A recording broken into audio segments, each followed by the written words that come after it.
106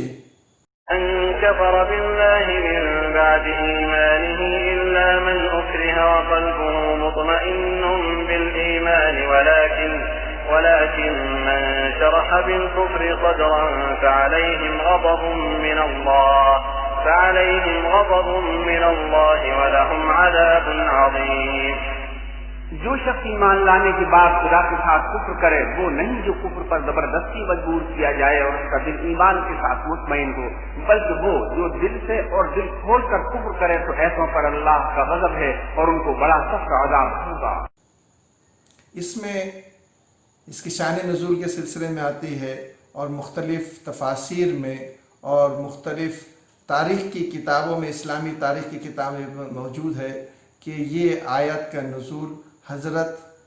عمار بن یاسر رضی اللہ تعالی عنہ کے سلسلے میں ہے کہ ان کے سامنے ان کے والدین پہ جو ظلم کیا گیا، ان کی والدہ اسلام کی پہلی شہیدہ تھی اور ان کے والد کو بھی بہت تعذیب، بہت جو ہے جرم، بہت ٹارچر کیا گیا تھا اور وہ اپنے سامنے دیکھ رہے تھے۔ ایک بار کا واقعہ ہے، تاریخ میں موجود ہے کہ اللہ کے رسول صلی اللہ علیہ وسلم میں دیکھیں کہ حضرت عمار بن یاسر رضی اللہ تعالیٰ عنہ کو آگ کے کوئلوں پہ لٹایا ہوا ہے، تو آپ نے دعا کی، اے اللہ جیسی آگ ابراہیم علیہ السلام پہ ٹھنڈی ہو گئی تھی، ایسے ہی آگ تو ہے عمار بن یاسر پہ ٹھنڈی کر دے۔ تاریخ میں موجود ہے، پڑھ لیجئے آپ اس۔ ظالموں نے آپ کو ان کے والدین پہ ظلم کے بعد آپ کو بھی نہیں چھوڑا۔ اتنا ہونے کے باوجود بھی پھر کہنے لگے ظالموں نے، جس میں خاص طور سے ابو جہل کی شرط رکھی، وہ یہ کہ تم اپنے دین سے پھر جاؤ اور تم جو ہے شرکیہ کلمات کہو، اور یہ کہ یہ جو بیٹل ہے، جانور جو غلاظت کھاتا ہے، اپنے جانوروں کی غلاظت کھاتا ہے، چھوٹا سا ایک کیڑا ہے بیٹل جسے کہتے ہیں، عربی میں خنفسا کہتے ہیں، تو وہ کہا اس کو اپنا الہ ہم کہہ دو تب ہم آپ کو چھوڑ دیں گے۔ تو ان حالات میں کہ سامنے والدین کی شہادت کو دیکھا، اپنے آپ پر جو ہے ظلم ہوا اور جو تک تعذیب ان پر کی گئی تھی، جو ٹارچر کیا گیا تھا، وہ سارے حالات میں اپنے آپ نے جو ہے ان کے ظالموں کی بات مانتے ہوئے کچھ کلمات کہہ دیے، وہ تاریخ میں موجود ہے۔ تو یہاں ان کو اجازت دی گئی، لیکن آپ یہ کہنے کے بعد میں سیدھا اللہ کے رسول صلی اللہ علیہ وسلم کی بارگاہ میں حاضر ہوئے، کہنے لگے اے اللہ کے رسول صلی اللہ علیہ وسلم، مجھ سے ان ظالموں نے چھوڑا نہیں، مجھ کو اتنا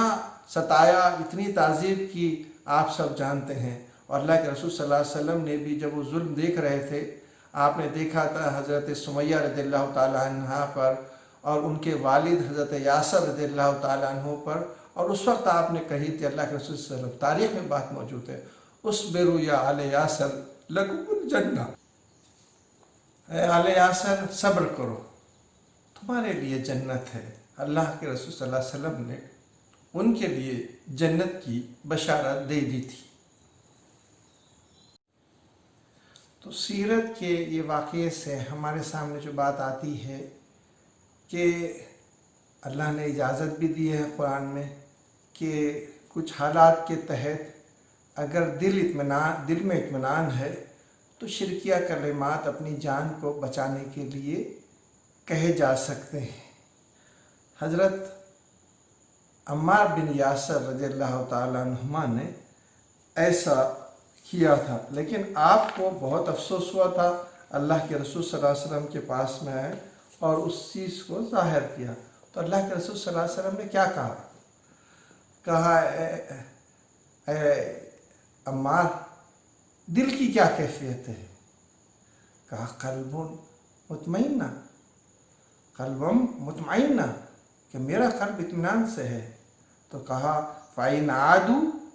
فَعُودْ، اللہ کے رسول صلی اللہ علیہ وسلم کہ اگر دوبارہ تم کو پکڑیں اور دوبارہ ایسا کہیں تو تم پھر وہی بات کہہ دینا۔ تو یہ اللہ کے رسول صلی اللہ علیہ وسلم نے آپ نے خاص اجازت دی۔ تو سیرت کے اس واقعے سے ہمیں یہ سبق ملتا ہے کہ کبھی حالات آتے ہیں تو فرد کے لیے استثنائی کیفیت میں، عام آدمی کے لیے، ایک عامۃ الناس میں سے کسی کے لیے یہ اجازت ہے کہ وہ دین کو اپنی جان کو بچانے کے لیے یہ کلمات کہہ سکتا ہے، لیکن یہ فرد کے لیے ہے۔ معاشرے کے لیے اور علماء کے لیے یا جو لوگ قیادت کے منصب پر فائز ہے، ان کے سامنے اس طرح کی چیز آئے تو انہیں تو اپنی جان کے نذرانے پیش کرنے ہوں گے، ان کو تو جد و جہد کرنی ہوگی، اور دین کی جد و جہد کے لیے اس کو غذا کہاں سے ملے گی؟ اور وہ ہے نماز، روزہ، زکوٰۃ، حج۔ یہ جو ہے اللہ کا ذکر ہے اور اللہ کو یاد کرنا ہے۔ نماز، روزہ، زکوٰۃ، حج احکام جو ہیں یہ شعائر بھی ہیں، یہ سمبولز ہیں اسلام کے، یہ بندگی کی علامات ہے، اور یہ ان کی حفاظت شریعت کے مقاصد میں سے ہیں، اور یہ جو ہے ٹریننگ کورس ہے، اللہ کے دین کی سربلندی کے لیے ٹریننگ کورس ہے۔ جیسا کہ مولانا مودودی رحمۃ اللہ علیہ نے اپنی خطبات کے آخری حصے ہفتوں میں اس کی شروعات میں یہ بات کہی کہ یہ نماز، روزہ، زکوٰۃ، حج جو ہے یہ تربیت کے لیے ہے، اس کو تیار کرتے ہیں۔ کس چیز کے لیے تیار کرتے ہیں؟ اسلام کی جد و جہد کے لیے، یعنی دین کی حفاظت کے لیے، فرد کے لیے بھی اور سوسائٹی کے لیے بھی، معاشرے کے لیے بھی، یہ تیاری کا کورس ہے۔ امام ابن قیم رحمۃ اللہ علیہ نے بڑی پیاری بات کی، جو وہ یہ کہ میرے دل کی وحشت بہت ہے اور یہ دور نہیں ہوتی سوائے اللہ کی محبت سے، اور اللہ کی محبت مجھے حاصل ہوتی ہے اللہ کے ذکر سے، اور اللہ کا ذکر جو ہے نماز، روزہ، زکوٰۃ، حج ہے۔ اور اس ذکر سے جو غفلت اختیار کرے وہ یہ کہ اس کی زندگی بڑی تنگ گزرے گی، بہت پریشان حال گزرے گی، اور یہی میں قیامت کے دن وہ اندھا اٹھایا جائے گا۔ عزیز سامعین، میں نے آپ کے سامنے آج شریعت کے 3 پہلو، ان پہلوؤں میں سے پہلے پہلو کے 5 اہداف، 5 جو گول ہیں، ان میں سے جو پہلا گول جو ہے دین کی حفاظت، اس پر آپ کے سامنے بات رکھی۔ آئندہ انشاءاللہ دوسرا گول جو ہے نفس کی حفاظت، اس پر گفتگو ہوگی۔ وآخر دعوانا ان الحمد للہ رب العالمین۔